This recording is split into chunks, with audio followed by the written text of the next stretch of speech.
Hi, Betty. I'm Matt. I've got a cold, so my voice sounds weird. And I'm Steve. I got a frog in my throat. And this is Marvel Reread Club.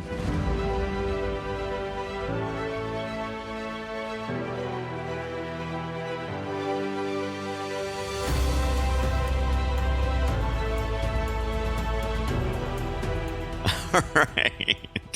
I should. Okay. Yeah, I'm should be better now. Yeah. Sorry you got a cold. I guess you got that when we were all in Atlanta for Christmas. Yes. And then on the way home, I took a sip from my son's drink, and now my son is sick. So I feel awful.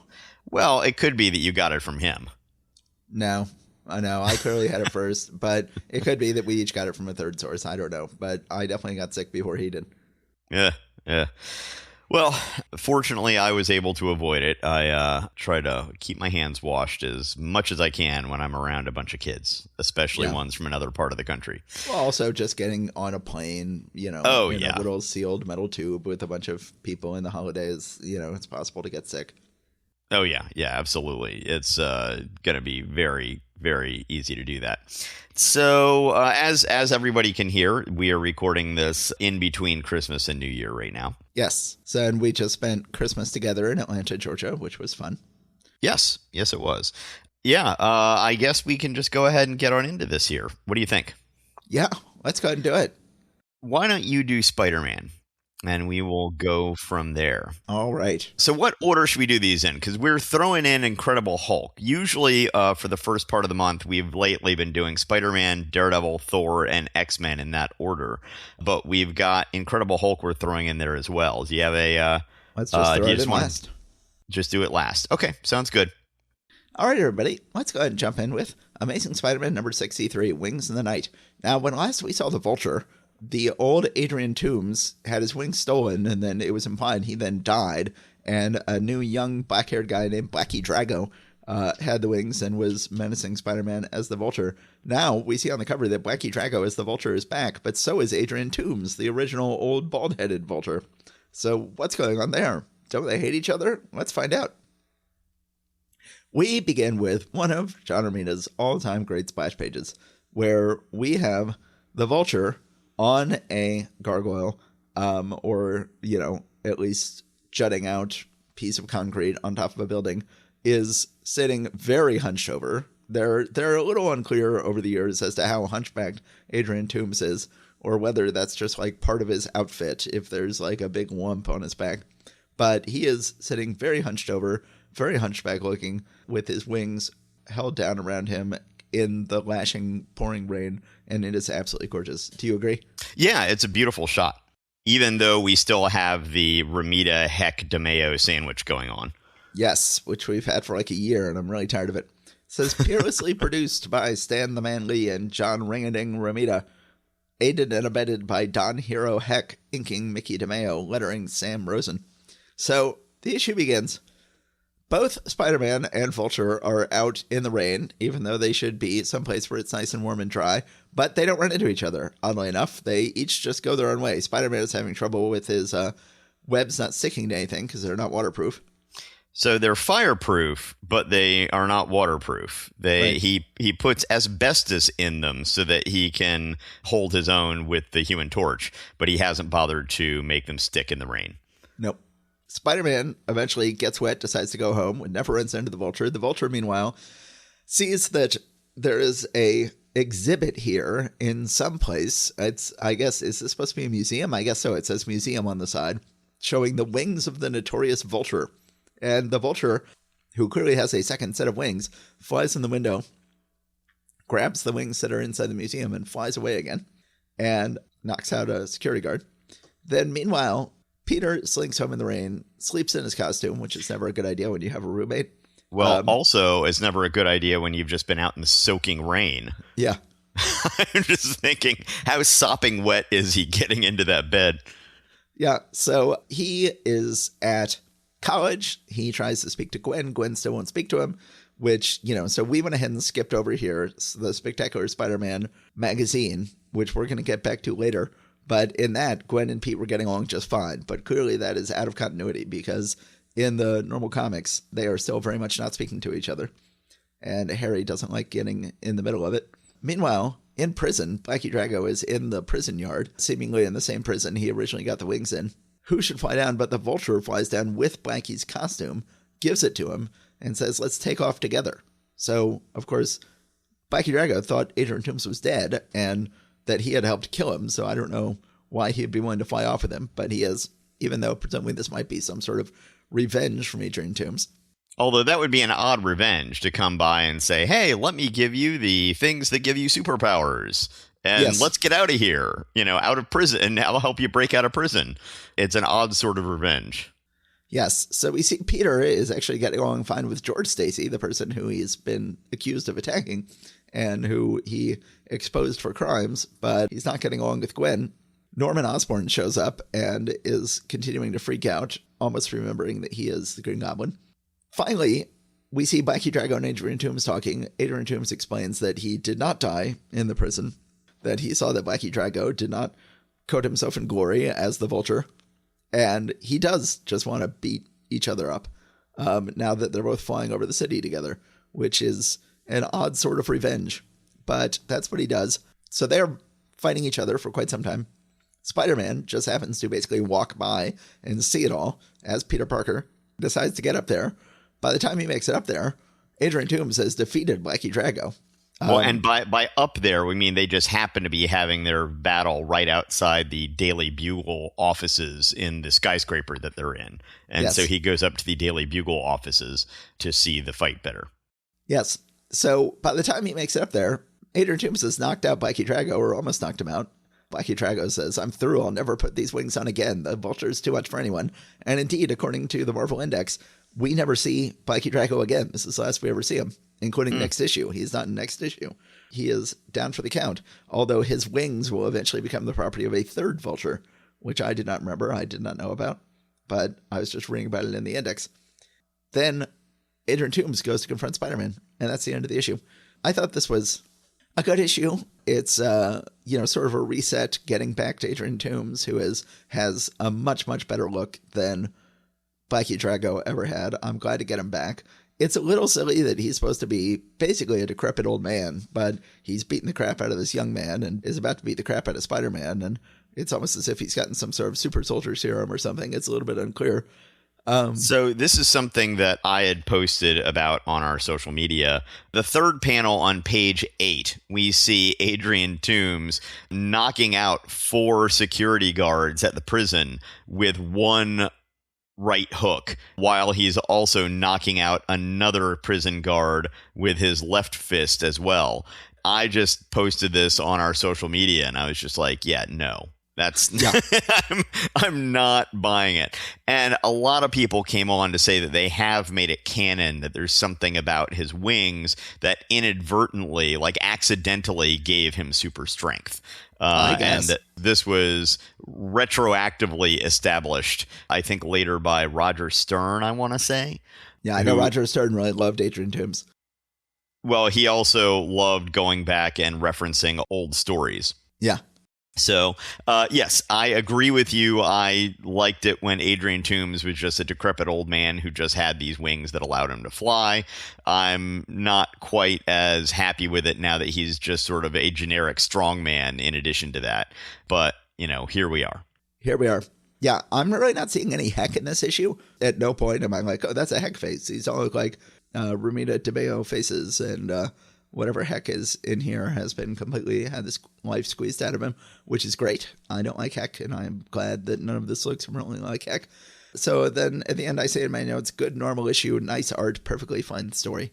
Did you have any more thoughts, Steve? No, I don't think I do. A decent issue with the Vulture super strength parts aside. Yes. So let's move on to Daredevil number 43, The Man Without Fear, guest starring you-know-who in the Battle of the Year, and it's pointing up to Captain America.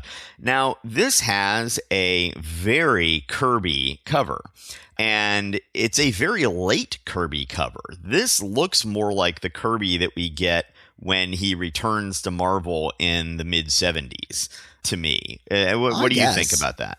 I mean, I guess I disagree. I mean, I love this cover. Let me just say flat out, we never get Kirby covers on Daredevil. It's always a shock. He sort of ghosted the first issue's cover, and that's maybe the last one he did.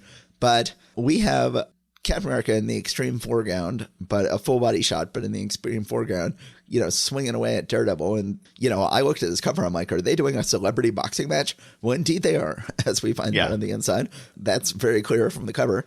I love it. But you feel like the anatomy is too lumpy? I don't know. He's got somewhat of the sausage fingers that you end up getting in later Kirby. And I don't know. There's something about the pose that sort of feels stiff, even though it's supposed to look extremely dynamic. That's my impression. It feels like mid-70s Kirby to me, but I can respect your opinion. Yeah. All right. So let me try to dispense with this issue relatively quickly. There's not that much that happens. This is, as Paris Cullens talked about, an any reason to fight issue. Yes. In fact, the lamest reason to fight in Marvel history rears its head again, as if this was a book from 1962. We've got, or 1964, I should say, because the last time we saw this extremely lame reason to fight was back in an old issue of Iron Man with the Angel as a guest star, which had the same extremely dumb reason to fight in it. Yes. So, Daredevil, the Man Without Fear, in combat with Captain America. And the Captain America logo they've got here is really sort of weird. It's like an upside down bunting. Yeah. It's got the blue area with the stars on the bottom third of each letter, and then the red and white stripes going up from that. It really feels kind of disorienting. Yeah. Another awesome epic by Stan the Man Lee and Gene the Dean Colan. Inking Vince Colletta.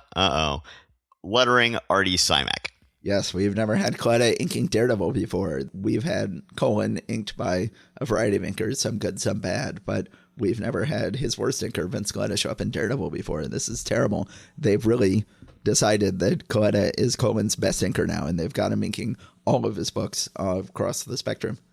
Which, as we've discussed, he's doing a lot better job these days than he was when he was first inking Colan as Adam Austin in Submariner, but still not the ideal. No. The ideal person actually makes a cameo appearance this month that we will not be getting to in this episode, but I'm very excited to see that we are going to be getting this other inker services very soon.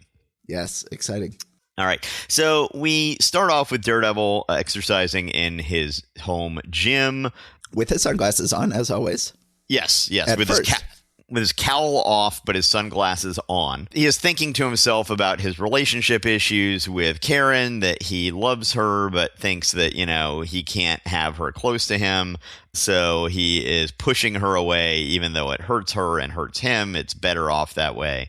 By the way, I noticed they're coloring his hair more strawberry blonde than the crimson red that they have done in the past. That's true.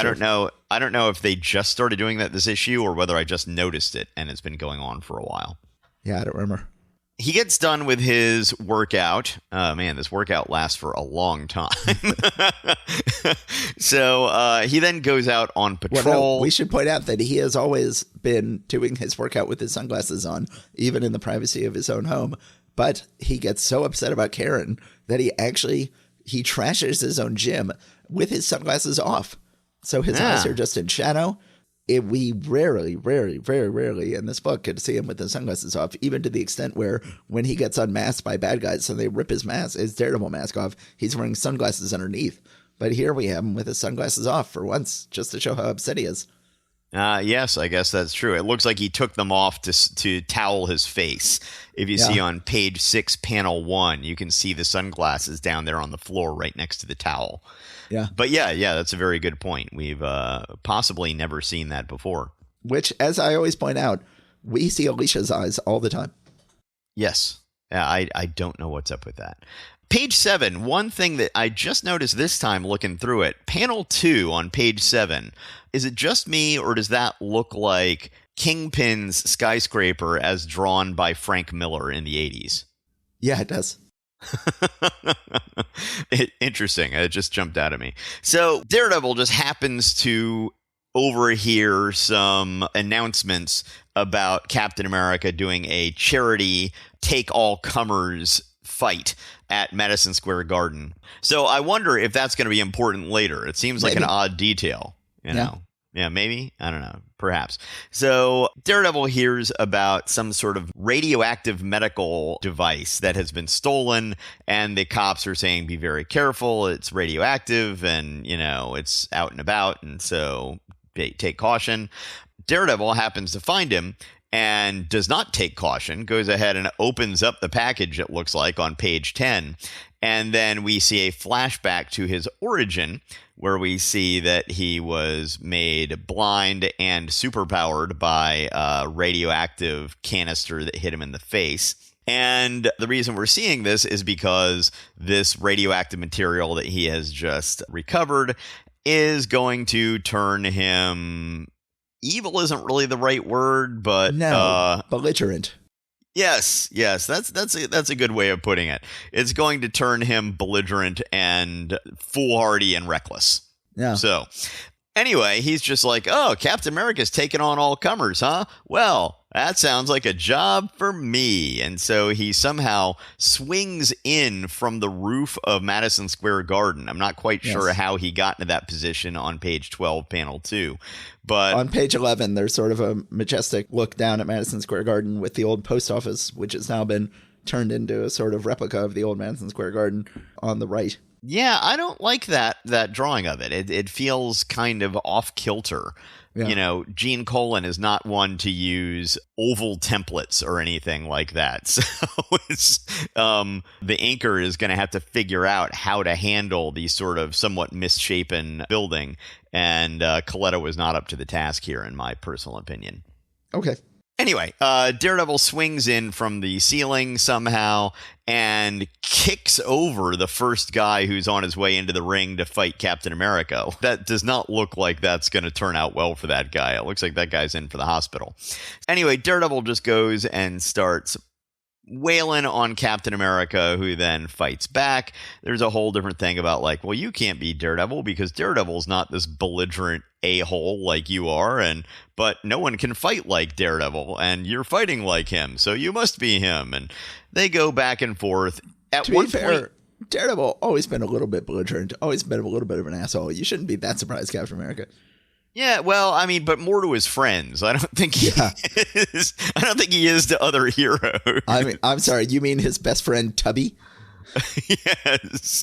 On page 18, it seems to be implied that Pete Parker is here in the capacity of a photographer for the charity event. Yeah. I don't think they ever say it's Peter Parker, but that certainly looks like Peter Parker, who has a camera trained on him here. So anyway, the fight continues. They end up tumbling out of the actual arena down an elevator shaft into the bowels of presumably Penn Station at that point. Eventually, though, Daredevil snaps out of it and just sort of runs away. And Captain America's like, whatever he did, I guess he had his reasons. And that's the end of the book. So and people are saying to him, like, what's the lowdown, Cap? Why Daredevil chicken out? And Captain America says, logically enough, he didn't. We all wanted a good show, and he gave us one. He's like, even though that was really weird how belligerent Daredevil was being, this is exactly what you guys signed up to watch, is me getting a nice, big, long, knockdown, drag-out fight. You got exactly what you paid for. Stop complaining. So on page 8, panel 4, I have some problems with the way the action lines and the tension on the rope and stuff like that are here. And I'm wondering if you could give me your thought on that panel. Oh, yeah. Well, I think Colan is always a little slippy with action lines. It's very interesting comparing the 5th and 6th panels, where this is right out of Scott McCloud's book, Understanding Comics, where he shows different ways to indicate motion. And one way is, you know, the background is fixed and then you see a little blur on the hero. And the other one is the hero is fixed and you see blur on the background. And so we have a good example of 2 different ways of showing motion in panels 4 and 5, which I really like. But yeah, no, certainly the swoopy lines are very oddly misplaced on panel 4. Yeah, in comparison to where the rope is and how it looks like he is. Now, one person, when I posted about this online, a few people did comment that it looked to them like he had just taken one swing and he was now at the top end of that swing and about to head into the downward motion of a second swing. And I was like, okay, I can possibly see that, but I have to do some mental gymnastics to make it work, which is never what you want when it comes to comic storytelling. That's just me. All right. So not much happens in that issue. Any excuse to fight. The idea of I got irradiated by radiation, and what a bizarre way to encounter radiation. And then I got zonked by radiation, and it's turned me into a belligerent guy who's going to get in a fight with another superhero. That's right out of these hoary old Marvel comics, in which, there was a classic Marvel comic in which the Angel got, I think he got caught in a nuclear explosion and it turned him evil, and then he fought Iron Man for 10 pages and then stopped. And at the time, I thought that issue was really lame. This coming so late as it does is even lamer. Yeah, I think the Angel issue was, if you take them both at face value, the Angel issue is worse. But yes, it was. But given the time, yes, I can see that this one is a more egregious thing, given what they're generally doing at this stage in the Marvel Universe. Well, especially because Daredevil was already sort of out of his mind being upset over having felt like he had to dump Karen. Why not just have that be enough? He's like, oh, I want to blow up steam. I'm going to get in a fight with this Captain America charity bout. And then he loses control of himself and he gets in and the fight gets out of control. Like, that would be a much better issue. Yeah, good point. I talk about in my notes about how this is very much what Paris Collins was talking about, just any excuse to fight each other. I talk about how this is a terrible sign that they see Coletta as Colin's official anchor now, which would be a terrible development if that's normal. I say hoariest plot motivator in all of Marvel Comics history returns, but decent enough art and a fun fight. Okay, yeah, sure. Okay. All right. So let's move on to Thor number 155. You can tell me about that. All right. Thor number 155 now ends the universe. So we have a big, huge Mangog approaching us on the cover as we see Thor's just arm and hammer in the foreground. And Mangog is looking even yellower on the cover than he looks on the inside, with even his head and feet and hands are yellow. And I'm not a fan of characters that are colored yellow. That's never my favorite color to color a character. But, he looks great. It's an absolutely fantastic look. I'm just going to pretend I'm reading an Essentials book and that he is in black and white, in which case he would be one of my favorite characters. So let's go ahead and open up the book. The Mighty Thor now ends the universe, immortalized by Smiling Stan Lee and Jolly Jack Kirby, embellishment Vince Coletta, lettering Artie Simek. So we've got Coletta inking here, but I really like Coletta's inks on the inside of this book. I've been complaining that it was a shame he was inking Daredevil, but he really didn't do that bad of a job inking Cohen and Daredevil, and he's really not doing a bad job inking Kirby here in Thor. And indeed, we see on the opening pages that Thor is flying to us. He doesn't look scratchy. There's nothing wrong with his eyes. There's nothing wrong with his elbows. He's flying towards us. He's all worried about Mangog and Ragnarok. I forget. Did he find out about that last issue? That's a good question. I'm not 100% sure. Well, he certainly knows about it now. He's all worried. He goes ahead and gets Sif from the hospital and is telling her, like, we got to go deal with Ragnarok again. And she's like, oh boy. And now, on page 3, panel 5, can you describe her hairdo? Sif's hairdo? Yes. I don't know. It looks normal enough to me. Okay, I don't know. Something about the bangs are like way too high up on her forehead. And I don't know. She looks a little bit like that Kristen Wiig character on the Lawrence Welk show, sketch. It's just a nitpick. You can go on. I guess she's all healed up now because he goes ahead and dresses her up as Sif, and then they take off for Olympus. It's still not clear to me. Asgard. I at this point have read more than 60 Thor comics, and it's still not clear to me whether Thor can go back to Asgard or not. I know Sif can. Is that why he's getting her out of the hospital? Because he needs her teleportation powers? Huh. Can Thor go back and forth to Asgard or not? Does he need to be sucked there by Odin? Or teleported by Sif? That is a very good question, and I do not have an answer for you. You would think we would know this. You would think if anybody would know, we would know. Yes. Meanwhile, Balder is still with Carnilla, and Carnilla is activating the Legion of the Lost to kill Balder. Meanwhile, we check in on characters we haven't seen in a long time. We see the colonizers of Rigel, and they would go ahead and summon the recorder robot back from Ego the Living Planet, who we haven't seen in a long time. But then they just sell us. If you guess that we tossed in this little sequence mainly to jog your memory about some of Thor's former fantastic foes, go to the head of the class. After all, we never know when our long-haired Lothario may be meeting them again. Lothario? Lothario. That's not a good descriptor for Thor. No, I think they're just implied that any long-haired person is just a step away from becoming a Lothario. So then we got Fabio the Lothario. Then we cut to my three favorite characters who are back, who haven't appeared very regularly since their Tales of Asgard series was abolished. But here they are in modern day, the way I like them. The Warriors 3, Fandral, Hogun, and Volstagg. They are in a big bar fight.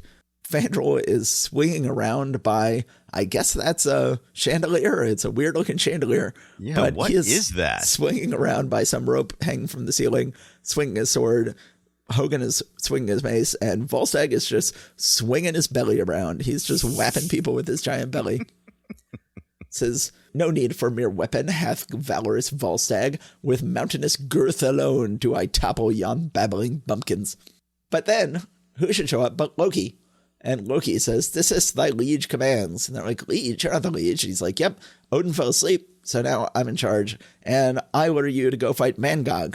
So this is very much a George W. Bush after 9/11 type issue where, you know, you've got the scion of the former leader who has bumbled his way into power, was ruling without a lot of authority, and then suddenly war happens and he swings into action and has to be a valiant leader to the extent that he can. And so that is very much what is going on here with Loki suddenly having to lead Asgard against this existential threat. He goes ahead and he sends the Warriors 3 off to do it. They're reluctant to do it for Loki, but they go ahead and do it. And then says, but we will die like warriors. And Volstagg says, didst thou say die? They go, stand fast, voluminous one. Where goest thou? He says, unhand me, noble Fandral. I do but hasten to summon the god of thunder. They go, but even he hath not power now. He says, fie, 'tis no time to quibble over trifles. I must bid farewell to my devoted wife. Devoted wife indeed. 'Twas to escape her ire that thou didst join us, lo, those many moons ago. So then they go ahead and make him go with them. Then after they take off, then Thor and Sif show up. They are also commanded by Loki to go fight Mangog. Eventually, everybody indeed ends up in the same place. Mangog fighting various Asgardian people and creatures. I'm just going to skip over many pages. Eventually, Thor is united with the Warriors 3. They're all fighting Mangog on the final page. The Warriors 3 are sort of trapped under a rock, and Mangog has Thor in his clutches, and it says, even as thou shalt now perish. And then it says at the end, verily we say, continued F, continued dash ETH, which I guess is the new Hulk-inued, which yes. I am not a fan of. Yeah, no, that's not good. No, not good. Not good, Bob. All right, so what do you think of this issue, Steve? I liked it. I like the sort of tension of the fact that Mangog is an existential threat to Asgard. And so everybody has to swing into action, even though Loki has placed himself on the throne. But at this point, we all either live or die together. So we're just going to do the job we need to do. I do kind of like that element. And, you know, Loki being like, oh, yeah, no, I'm not going to go fight. No, my job is here on the throne. That's for you guys. And hey, Thor, you're probably gonna die, which doesn't bother me at all. Yeah. Overall, I like it. I agree that Coletta is not doing a poor job on this issue really at all. And in some of the stuff that you skipped over, there's just a lot of nice art in there. Oh, yeah. You know, page 18, panel 1 has some kind of little lizard demon looking thing in the extreme foreground, observing what's going on in the main action. We see all sorts of warriors who have been defeated by Mangog as he makes his way towards Asgard. A lot of good stuff in this one. Overall, I like it. Yeah, I guess I never said what I think of the issue. I love this issue. I absolutely love it. I love Van Gogh. I love what's going on. I love the idea that Loki has to be the wrong man in the right time, or the right man in the wrong time, and has to step up and become a valorous leader. Yes, he's not that valorous and that he's not going off to fight himself, but that just makes sense for the ruler to stay on the throne and order people to go fight to protect the empire. I didn't look down on that. It's good to get Sif out of the hospital. It's good to get everything going on. I say at the end, great issue. Fun to see Loki in this role. Great to have Warriors 3 back. I like Mangog except the yellow. That's the end of my notes. Yeah. And it's great to have the Recorder and Ego and all that back too. It's and they'll be showing up again soon. As they point out, they're being set up for a reason. It's great. Yeah. All right. So let's move on and talk about the X-Men featuring the Beast and Iceman, because we are still continuing this thing where they are de-emphasizing the name of the book and emphasizing instead the names of the heroes that they are focusing on. Yes. So this is X-Men number 47. On the cover, it says The Mystery of the Mahayogi. Now, I know that we find out in here that this is a character we have definitely seen several times before, but have we seen him as the Mahayogi before, or is this the first time that's happened? No, that's a new name for him. Okay. And I do have to say, this is not a good cover. No.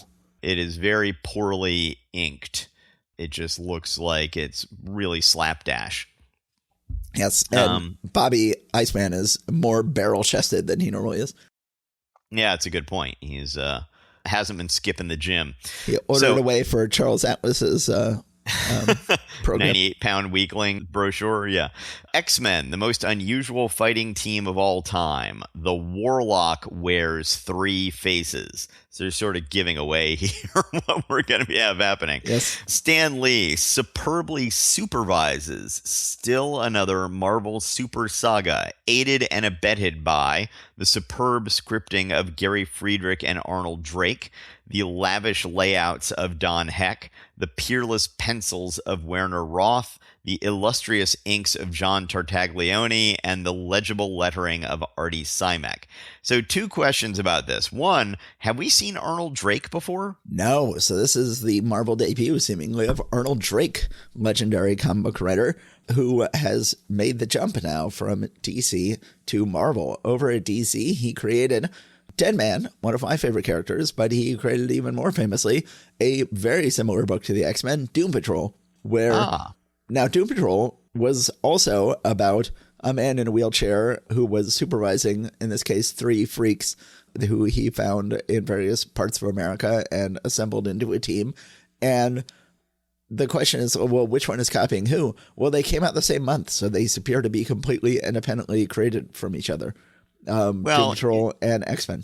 It's also been speculated that the comics industry has always been very, what's the word I'm looking for? Very tightly knit. It's a close community. And so it could be that there was some discussions that were had and somebody was like, oh, that sounds like a great idea. Who knows? But yeah, it's always been one of those great questions about, is there any connection? And if so, who influenced whom? Yeah. Let me just go ahead and read through my notes here on Arnold Drake. I say this is the first Arnold Drake work from Marvel that I know of. At this point, he had already created Deadman and Doom Patrol for DC. Here at Marvel, he would create Havoc and Polaris on this book, and he would create the Guardians of the Galaxy in an upcoming issue of Marvel Superheroes. He's certainly not getting a big build-up here, just helping Friedrich script a Z-list book. Remember, it is more of an idea man than a great writer. Doom Patrol and Deadman have had lots of great stories, but Drake's stories were not the core of that. Also wrote one of the major proto-graphic novels, It Rhymes with Lust, in 1950. So, legendary comic book writer Arnold Drake gets a very low-profile, I wouldn't go so far to say ignominious, but a very humble debut here in the Marvel Universe. Yes.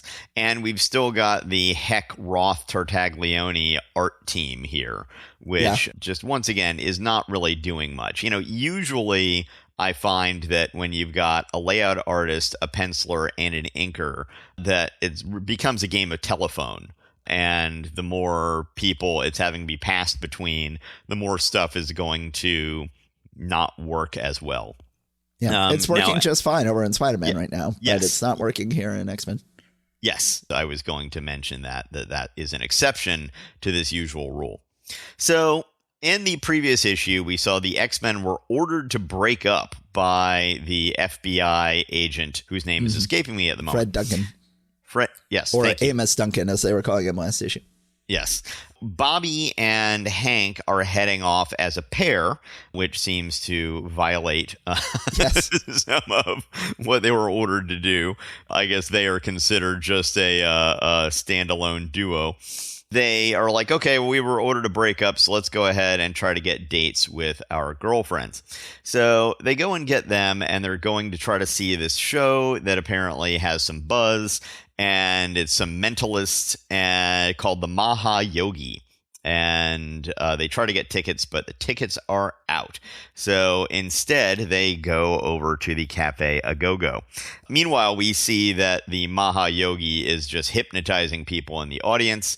And presumably, I guess, so turning them into hypnotized human time bombs ready to explode at a single mental command from the man who calls himself Maha Yogi. So he's not just hypnotizing them and stealing their wallets. He's apparently got bigger plans than that we never really find out. At the Cafe A Go-Go, some more menacing counterculture folks end up starting a fight with Hank.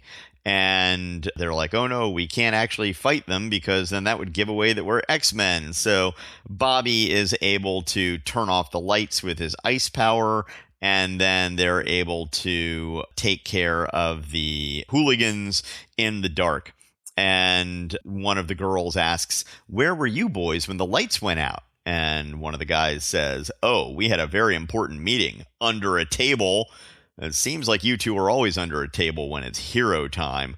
But in this particular case, it doesn't even really seem like, they never even got into costume or anything like that. I guess they're just wondering, why weren't you there holding me while we were under the table?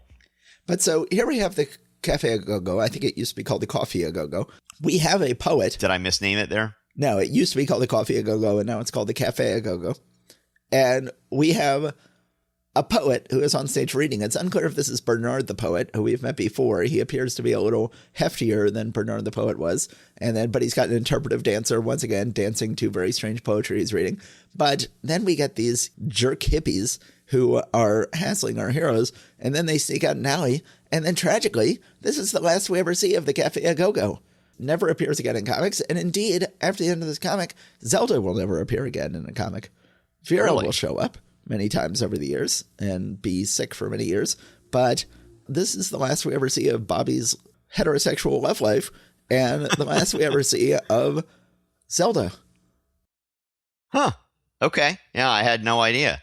Yeah, well, I don't know how the New York Greenwich Village scene had evolved from 1964 or whatever it was when we first saw the Coffee A Go-Go to now here in 1968. But it could be that it was starting to feel a little bit, what's the word I'm looking for, out of the times even then. Hostile. Yeah, I wouldn't know though. But yeah, Beatniks by 1968 might have felt rather incongruous. Yeah. So Bobby, Hank, and the girls return to the show, and they're informed that there was a cancellation by some guests, and so there are 4 tickets free, so they go ahead and get them. They go in, and immediately Hank and Bobby recognize the Maha Yogi. It is the Warlock, also known as Merlin, whom we have seen in previous issues of X-Men and Thor.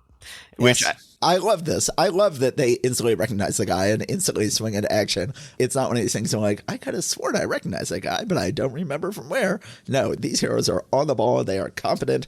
They are proactive. And they're like, yep, we recognize that guy. We know instantly who this guy is, what he's up to, and we're going to get on our costumes and we're going to attack him. I like that. And, of course, theoretically, everybody else here is hypnotized, so hopefully the girls won't notice that they're gone because they are zonked. They go and they get their costumes on and start fighting the Maha Yogi, a.k.a. Merlin, a.k.a. Warlock. And, yeah, fight, the itchy and scratchy show. Eventually, Iceman ends up getting a hi-fi tape console somehow turned up full blast, which he's using ice to carry at the Mahayogi, and something about the feedback coming out of this thing. Just the Mahayogi can't take the loud, annoying noise. So he goes ahead and releases everybody from their hypnotism, I guess. Sure. And then the cops come in. The girls are like, oh, man, the guys ditched us again. We got to go home on our own. We never want to see these two losers again. And then Bobby's like, oh, okay, well, it shouldn't be too hard to find dates to the Copa. And they're like, oh, the plush night spot? I was only joking. Let's go. I'm famished. And then Hank's like, yep, we wanted to go to the Copa, all right, but Bob and I happen to be financially embarrassed at the moment. And basically, let's go back to the Cafe A Go-Go. And that is the end of this particular story. Not the greatest issue in the history of Marvel Comics. No. But not awful. I'm glad we got to see one last glimpse of the Double Daters, who I always liked as characters. And obviously, yogis were sort of in the news at the time of these sort of people falling under the sway of Eastern gurus, and working the Warlock / Merlin into that is fine. Even the art's not terrible. I say at the end of my notes, okay issue, art not as terrible as it could be with that combo. Story is okay. Okay intro for Drake. But then I realized I need to differentiate between Bobby Drake and Arnold Drake. Okay intro for Arnold Drake. Yes, good point. I don't know. I think you like the issue a little bit better than I do, but I can see your argument. You're sort of changing my mind to some extent here. And then I say about Cafe A Go-Go, sad farewell to a great location. Yes. We now have a backup feature presenting I, the Iceman, frigidly fashioned by Stan Lee, shiveringly scripted by Arnold Drake, petrifyingly penned by Werner Roth, icically inked, that really doesn't work as well, by John Verpoorten, and lukewarmly lettered by Joe Rosen. Joe Rosen? Shouldn't that be Sam Rosen? Yeah. Yeah. I was thinking, that doesn't sound right. Is this his brother Joe? Who knows? Maybe some family member of his needed some extra work that month. But we get a return of John Verpoorten's inks here, which I generally like. Here in this Iceman feature, unlike Cyclops, where we got somewhat of an explanation as to how his powers work, we really don't get that much of that here. We more just get examples of how his powers can be used. So you see the ice slides, you see him shooting snowballs at people, you see him creating an ice boomerang, because that's something that makes sense. An ice shield, an ice ladder, an ice mountain. Right, so apparently the X-Men do not yet have access to unstable molecules, because he talks about how he has to get out of his civvies before turning into Iceman, or else his clothes might shatter. We do not get anything about him creating ice cream with his powers. No. Yeah, I mean, that's pretty much it. There's not that much to this other than just sort of showing you how his powers work, or showing you what he can do with his powers, I should say. No, there's nothing to this backup story. No, not at all. I found the one on Cyclops was a little bit more substantial. Yes.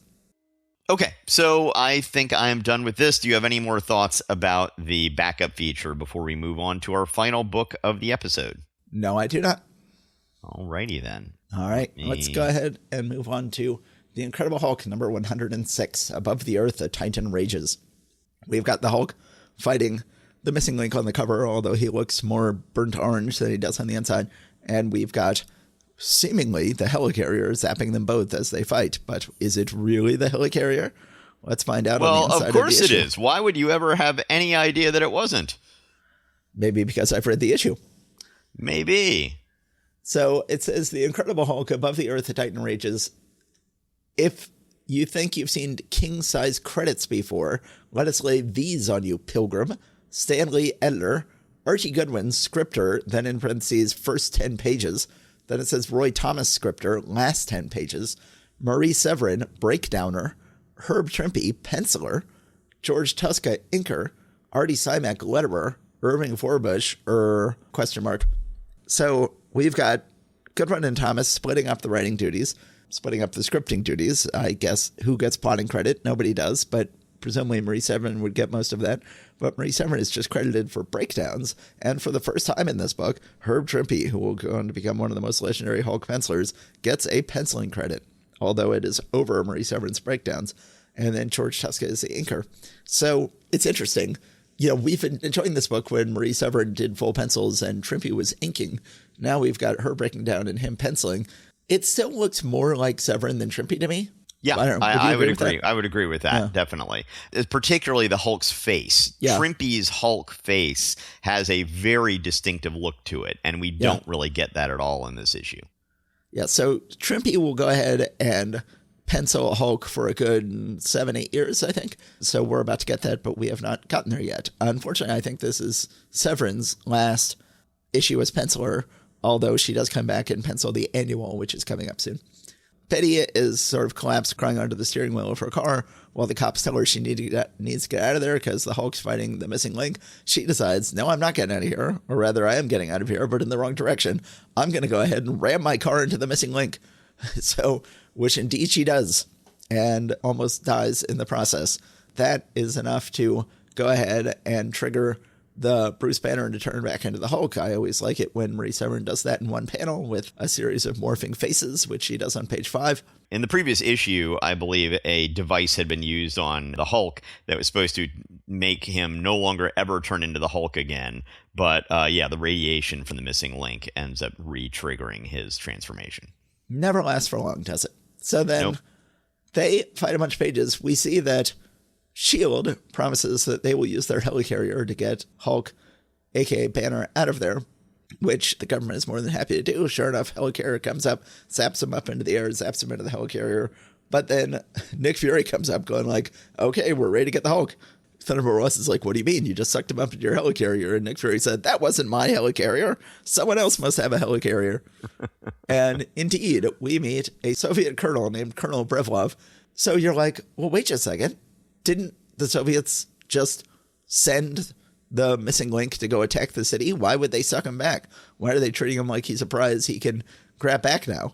Well, it was unclear last issue. We knew that the missing link was from China, but then you had people who were talking about how their hated allies, the Chinese, had found the missing link. Now they were going to drop the missing link off in New York.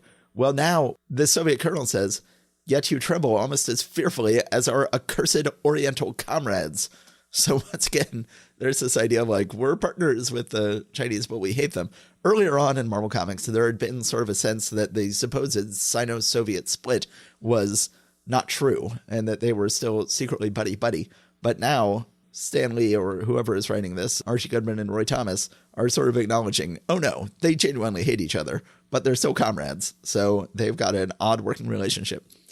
I don't want to surprise you, but with the Hulk and Missing Link on board the ship, chaos quickly ensues. They're all tearing up the ship. They're fighting all over each other. The ship starts tearing apart. They're all about to fall. Brevlov is about to fall and die, but manages to hang on to the ship using his magnetic sandals. Everybody eventually ends up landing on the ground. There is a little child who the Hulk saves, and then Brevlov is like, I don't care if I have to kill the child in order to kill the Hulk. I'll kill them both. But then he has a moment of conscience, which is interesting for a Soviet character. He says, the searchlight was only a decoy to, wait, there's someone with the Hulk, a child. How can I press this fatal trigger and kill the Hulk, thereby dooming the boy as well? And yet I must, or be considered a traitor. The Hulk must die now. Then it says, of course, to be Hulk Inued. You would think once they might get confused and to say, to be Hulk Eth, or to be Thor Inued. But they haven't done that. That's this issue. I thought that this issue, the art is not great. I don't think that Trimpe penciling over Severin is the best idea. I think that either one of them is better on their own. And Tuska is not doing them any favors, even though I generally like Tuska as an inker. You know, the general idea of a story of let's hand him over to Nick Fury. Wait, this was a Soviet with his own helicarrier pretending to be Nick Fury, sucking up the hero and the villain. I kind of like that. That's kind of a fun twist. Betty ramming her car into the bad guy and almost giving her life to save Bruce. That was a fun twist. I don't know. I guess I like this issue pretty well. What did you say? Yeah, overall, I found the issue entertaining. I agree with you that the art team doesn't really work out quite as well as one would hope, particularly with Brevlov and the other Soviets in the faux helicarrier. Somehow, all of the art involving them seems particularly, I don't know, I don't like it that much for whatever reason. I don't know why those parts more than other parts, but I dislike them. When Brevlov is introduced here, they seem to imply that this is a character we should already know. I went and looked it up, and no, this is his first appearance. Yeah. But they seem to be trying to set him up as a foil for Fury. That he is sort of the Soviet analog to Fury, and that he is also a colonel. He also has a helicarrier. He does end up showing up from time to time in the Marvel Universe going forward. But it was just sort of seemed to be assumed that, oh yes, well, this is a character that the characters have known of in the past, even though we have not. On page 4, panel 1, General Ross says, I wanted this Hulk's capture to be strictly an Air Force show. So with the whole idea of, is this the Air Force or is this the Army? And this particular issue, it's the Air Force. Right. I think it has gone back and forth over time, if I'm not mistaken. The next page, right after the panel where you get Bruce Banner turning into the Hulk in one panel with all the different intervening levels of hulkishness. Next panel after that is just, I love the left jab that Hulk is delivering to the missing Link's face. Yeah. I really like the look of that particular panel. And we get the sound effect, walk, and the missing Link is being, oh! Yes. AWWRRR. Yeah, no, that's a great panel. You don't want to be the missing link in that panel. No, you don't. And it's funny, in the next panel on the next page, you see that it sort of fractured his crystalline surface that he's got on his face, which then ends up melding back together. There are parts of the art in this issue I dislike, but there are certainly parts of it where it does come together and work well anyway. But that's about all I have to say about this issue. Yeah, I should point out that I've been rereading some books that I really loved as a young man. DC Comics put out a series of books called the Big Book of series. Yeah. I've been rereading some of those, including my favorite one, which is the Big Book of Conspiracies by Tuck Bench and a bunch of artists, including Jamal Igle shows up to illustrate some of those. I wish I had remembered that he worked on the Big Book of series when he was around, because I could have told him how much I admired his work in there. So then at one point in the Big Book of Conspiracies, they're talking about various alien conspiracies. And they're talking about like, oh, some people even say that aliens are responsible for the missing link that would explain the hole in the history of evolution. We were talking about the previous time we discussed the Hulk, whether or not there was still a talk of a missing link within our lifetimes. And I feel like there was. Let me see here. Let me type in missing link into Wikipedia. There's missing link, the wrestler. Missing link, the 2019 film. Missing link, human evolution. There we are. It is a non-scientific term that typically refers to transitional fossils. It is often used in popular science and in the media for any new transitional form. The term originated to describe the hypothetical intermediate form in the evolutionary series of anthropoid ancestors to anatomically modern humans, which is referred to as hominization. The term was influenced by the pre-Darwinian evolutionary theory of the great chain of being and the now outdated notion that simple organisms are more primitive than complex organisms. Let's see. The term missing link has been supported by geneticists since evolutionary trees only have data at the tips and nodes of their branches. The rest is inference and not evidence of fossils. Okay. However, it has fallen out of favor with anthropologists because it implies the evolutionary process is a linear phenomenon and that forms originate conclusively in a chain. Anyone can look up the missing link entry in Wikipedia. That's missing link human evolution, not missing link wrestler. So that's a whole other thing. You can draw your own conclusion in terms of whether missing link is something that is something to be talked about. Oh no, I certainly feel like in 2025 the term has fallen out of favor. Yes. I think that's about it for this episode. Our release schedule might be a little bit off for the next couple of episodes. I know I'm doing a little bit of traveling in early January, and it's my turn to edit these episodes. So it is possible that we might skip a week here that we would normally have, but we'll see how that schedule ends up working out. Okay. All right. Do you have anything else to say to our dear listeners before we sign off? Nope. I feel like these were some pretty good comics. Not all-time greats, any of them, but very good comics, especially Thor. But really everything was readable enough. Yeah, I think Spider-Man was pretty good. Yeah, that was really good Spider-Man. Really good Spider-Man, really good Thor, and 3 other okay comics. Sure. Okay. Thanks a lot, everybody. As always, if you haven't done so already, please rate our show on iTunes or Spotify.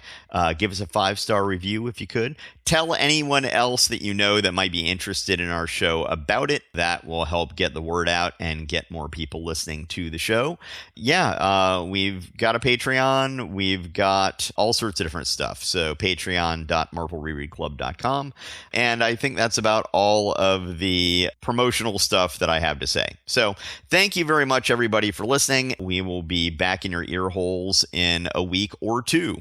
Yes, so we are recording this to you from the final hours of 2025, but you are receiving it in the dawning hours of 2026, which will presumably be some sort of paradise on Earth. So congratulations to all of you for having made it there, and we only wish that we could get to see it sooner than we will. You just jinxed it, Matt. What? Oh, no. Wait, stop. All right, take care and stay safe out there, everybody. Okay, bye, everybody. Thanks for listening. If you enjoyed it, we now have a Patreon where you can show your appreciation. If you've got a few bucks, head over to patreon.marvelrereadclub.com to support us. Also, you can still rate and review us at your podcatcher of choice, and that would be greatly appreciated as well. You can find us online at marvelrereadclub.com, as well as Facebook, Instagram, Blue Sky, and Threads. See you next time.